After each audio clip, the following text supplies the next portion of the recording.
છોકરાઓ કાલ ગણેશોત્સવ છે તો આપણે ફાળો ઉઘરાવા નથી જાવું ઘરે ઘરે? આપણી શેરીમાં કેટલા 100 ઘર છે ને? હા 100 ઘર છે તે બધા ઘરેથી 100 રૂપિયા ઉઘરાવી તો 10,000 તો થઈ જાય. તે આપણે 10 દી રાખશું તો 10 દી નો ખર્ચો નહીં નીકળી જાય 10,000 માં? ખાવ હો ન હોય વધારે એને કહેવાનું, પછી એને જે લખાવું એ લખાવે.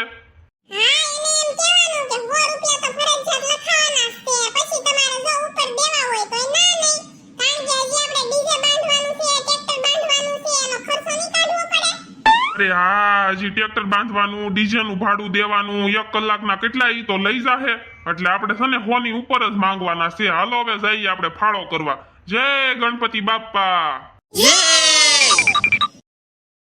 ગણપતિ બાપ્પા. અમે કાલ ગણેશ ઉત્સવ છે એટલે ગણપતિ બેહાડવાના છે આપણી શેરીમાં, એટલે ફાળો લેવા આવ્યા છે.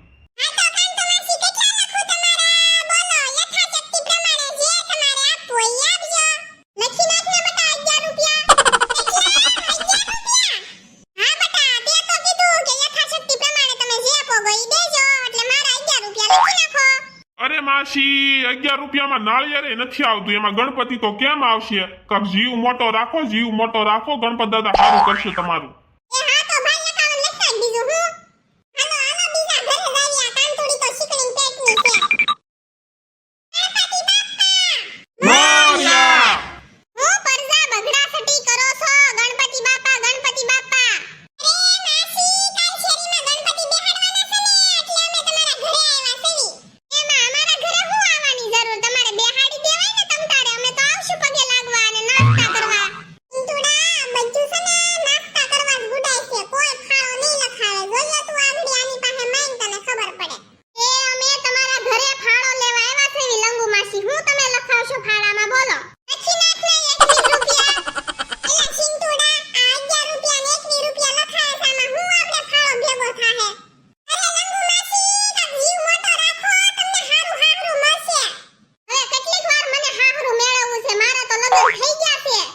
હા તો તમને મસ્તીનો ફૂલડા જેવો દીકરો દે ગણપતિ બાપા.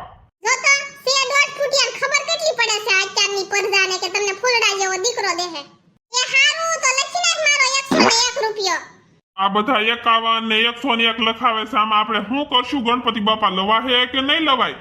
એ હાલો હું તમને કાયદી આપું. આપણે જાવી આપણા ગામનો ઓલો સરપંચ નથી એના ઘરે લગરા કાકા ન્યા. ઈ આપણને આપશે પૈસા અને નો આપે ને તો આપણે ગમે એમ કરીને કઢાઈ લેવા છે એની પાસે. હાલો હાલો ભાઈ.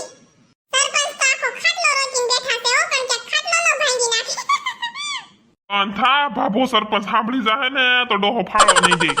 અરે હા જાનુડી, હું આગળી જવાનો છું હો. હું અહીંયા થોડું કામ પતાવીને પછી આવું. આ કઈ જાનુડી આરે વાતો કરે છે? સરપંચ તો વાંઢો છે. લે તમે ભામ આયા ક્યાં? મને પૂછ્યા વગરના કેમ ઘરી ગયા મારા ઘરે?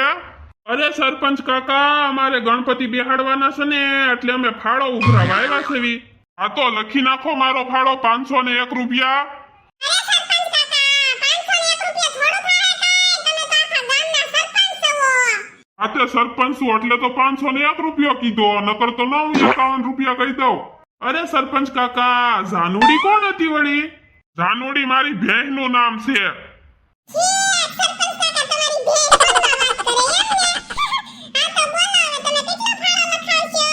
આ ભામે તો બહુ કરી લે, હું ફોનમાં વાત કરતો તો ઈ સાંભળી ગઈ. એ લખી નાખ મારા 20,000. યે! હવે આવશે આપણી શેરીમાં ગણપતિ બાપ્પા. ગણપતિ બાપ્પા. અને બાળકો, આપણા ફોલોવરને અને સબસ્ક્રાઇબરોને કહી તો જો કે આ વિડીયો ફક્ત મનોરંજન માટે છે એમ.